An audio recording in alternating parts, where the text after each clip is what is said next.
அந்த அளவுக்கு அது போகும்னு நினைக்கிறீங்க ஆபிரகாம் சார்? இப்போ ஏன்னா பாமக பொறுத்த வரைக்கும் அவங்க கட்சி தொடங்கிய போது அவங்க இருந்த நிலைப்பாடு இப்போ அது டோட்டலாக மாறி இருக்கு அப்படின்னு ஒரு உங்களுடைய கருத்தாக இருந்தாலும் கூட, தந்தை மகன் அப்படிங்கிற முரண்பாடுகள் வரும்போது கூட தொண்டர்களும் சரி நிர்வாகிகள் பொறுப்பாளர்லாம் ஒரு தெளிவாக இருக்காங்க. அன்புமணியின் தலைமைக்கு நம்ம செயல்படுவோம் அப்படிங்கிற தெளிவாக இருக்காங்க. அப்படின்னா அது எப்படி ராமதாஸுடைய செயல்பாடுகள் கட்சிக்கு எப்படி தாக்கத்தை பாதிப்பு ஏற்படுத்தும் அப்படின்னு நினைக்கிறீங்க? இல்லை அவர் நான் என்ன நினைக்கிறோமோ அதை தான் அவர் செய்வார். அதில் எந்த மாற்று கருத்து இல்லை. சகோதரர் சொன்ன அது 100% கரெக்டு.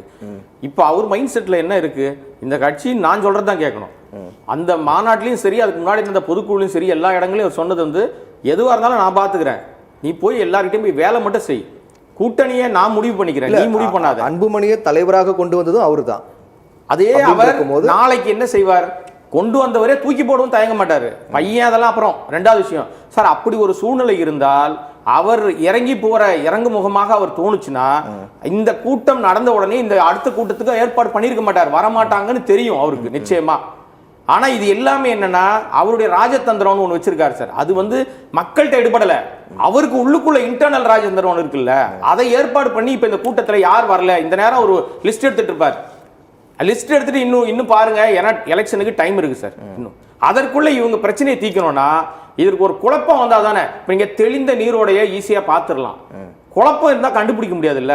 இந்த குழப்பத்தை ஏற்படுத்துறதுக்கு என்ன பண்ணுவார்னா, உனக்கு வேலை செய்ய பிடிக்கல, நீ நான் கூப்பிட்டா வரல இல்ல, உன்னை தூக்கி போட்டு வேற ஆளை போடுறேன்னு போட்டார்னா என்ன செய்ய முடியும்?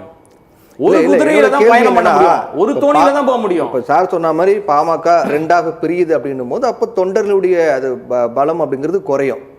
பாமக தலைமை யாருங்கிறது இல்ல, பாமக ஒன்னாதான் இருக்கு, தலைமை யாருங்கிறதுலாம் பிரச்சனை, அவங்க எடுக்கிற முடிவுகள் தான் பிரச்சனை இருக்கும்போது தொண்டர்களுடைய அந்த சப்போர்ட் எப்படி குறையும் நினைக்கிறீங்க? இல்ல ஏற்கனவே தொண்டர்கள் பலம் அங்க ரொம்ப ரொம்ப இந்த செயல்பாடால, ராமதாசுடைய செயல்பாடால தொண்டர்களுடைய பலம் எப்படி குறையும் நம்ம எடுக்க முடியும்? கண்டிப்பா யங்ஸ்டர்ஸ் மட்டும் தான் சார் நீங்க அன்புமணி சொல்றதை கேட்பாங்க.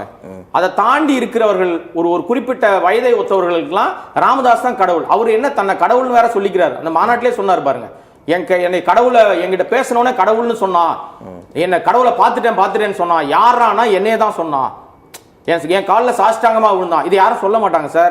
அவர் வயதுக்கு அது சொல்லக்கூடாது. அவர் மிகப்பெரிய மூத்த அரசியல்வாதி நான் ஒத்துக்கிறோம், ஒரு மிகச்சிறந்த இந்தியாவிலேயே வயது மூத்தவரும் கூட ஒத்துக்கிறோம் நம்ம. ஆனா தன்னை கடவுளாக அவரே உருவகப்படுத்திக்கிறார்.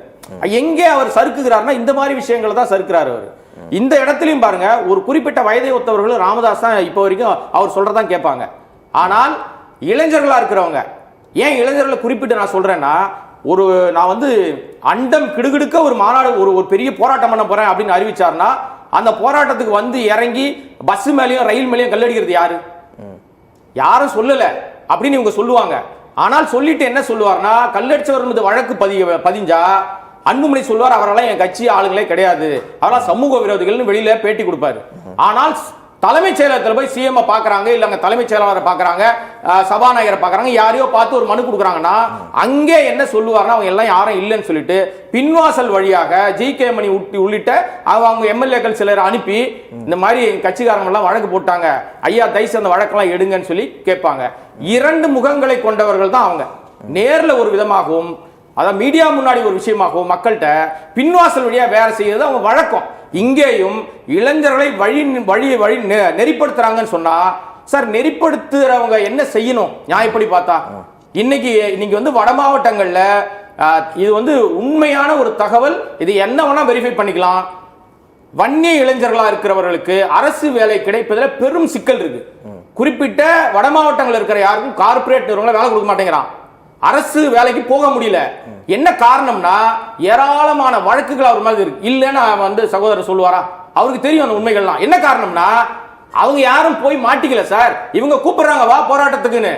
இவர்கள் மீது எந்த இடத்திலும் வழக்கு இல்ல. அன்பு மேலேயோ இல்ல அவங்க குடும்பத்தார் மேலேயோ அவங்க பிள்ளை மேலேயோ அவங்க மருமக மேலேயோ மாப்பிள்ளை மேலேயோ வழக்கு இல்ல. ஏன்னா அவங்க ரோட்டுக்கு வர்றது இல்ல. ரோட்டுக்கு வர்றது அப்பாவி வன்னிய இளைஞர். அவனுக்கு என்ன தெரியும்? தலையில ஒரு துண்டை கட்டிப்பான் சார். நான் இதை அனுபவபூர்வமா உணர்ந்த நாள் சொல்றேன். கடந்த அந்த சித்திரை பெருநாள் விழா நடந்துச்சு இல்லைங்களா, நான் திருச்சியிலிருந்து சென்னைக்கு வந்துகிட்டு இருக்கேன். திண்டிவனம் விழுப்புரத்திலே ஆரம்பிச்சிட்டாங்க அவங்களுடைய வேலைகளை. திண்டிவனம் தாண்டி வரும்போது எல்லா பொதுமக்கள் வாகனங்களையும் அவங்க அவ்வளவு அட்ராசிட்டி பண்ணி தான் கடந்து போனாங்க. அந்த போன எல்லாம் பாத்தீங்கன்னா சின்ன சின்ன பசங்க சார். இவர்களுக்கு என்ன நெறிப்படுத்துறாங்க, என்ன வழிமுறை சொல்லி கொடுக்குறாங்க? அப்ப அவர்களுக்கு நோக்கம் என்ன? நாம இந்த மாதிரி ஒரு பெரிய மாஸ் காட்டினா நாம அடுத்த கட்டத்தை நகர்ந்துருவோம். சார், சினிமா ரசிகர்கள், சினிமா நடிகருக்கு தான் இப்படிலாம் இருக்கும். நீங்க வந்து சமூக நீதி பேசுறேன், நான் அவனை வழி நெறிப்படுத்துறேன், ஆட்சி அதிகாரத்தில் உட்காரணும், நான் ஆளுநம் ஆளுமை செய்யணும்னு நினைக்கிறவங்க தன்னுடைய தொண்டர்களை வழிபடுத்த வேண்டிய இடத்துல அவங்க இருக்கணும். அது இருக்கிறது இல்ல. சோ இது வந்து முழுக்க முழுக்க இந்த இடம் திரும்பி பாயிண்ட்டுக்கு வந்துடலாம். ஆக்சுவலா அன்புமணி என்ன நினைக்கிறாரோ அதை அவர் தனியே ட்ராக்ல போயிட்டு இருக்காரு. அந்த ட்ராக்கை உடைக்கிறது வந்து ராமதாஸோட வேலை. நிச்சயமா உடைப்பாரு சார். இது வந்து இதே நிலை நீடித்தால் அவங்க நாடகம் ஆடுறாங்கன்னு சொல்ல நம்பல நான். அது நாடகம்லாம் கிடையாது. இது திட்டமிட்ட, ஏற்கனவே அவங்களுக்குள்ள புகைச்சல் அந்த வெடிச்சிருச்சு வெளியில. இது வந்து நிச்சயமா இதே நிலை நீடித்தால் ராமதாஸ் அவர்கள் நிச்சயமா எவன் மாவட்ட செயலர் வரலையோ அவனை தூக்கிட்டு இளைஞரை வேணுட்டே போடுவார். அப்ப ஒரு பதவிக்கு ஒரு பதவி 2 பேர் நின்னாங்கன்னா என்ன நடக்கும்? ஏற்கனவே ஜிகே மணி பையனை நியமித்தது ராமதாஸ், அதை கூப்பிட்டு ரிசைன் லெட்டர் வாங்கினது அன்புமணி. அங்கே ஆரம்பிச்சிருச்சு பிரச்சனை. தொடர்கதையாக நடந்துகிட்டே இருக்கு. அதே மாநாட்டில் இதுவரைக்கும் சித்திரை அந்த நிலவு மாநாட்டில் இளைஞரணி சார்பாக இருக்கிறவர்கள் மைக்கு பிடிச்சி பேசாம அந்த மாநாடு நிறைவு பெற்றதாக சரித்திரமே இல்லை, வரலாறே இல்லை.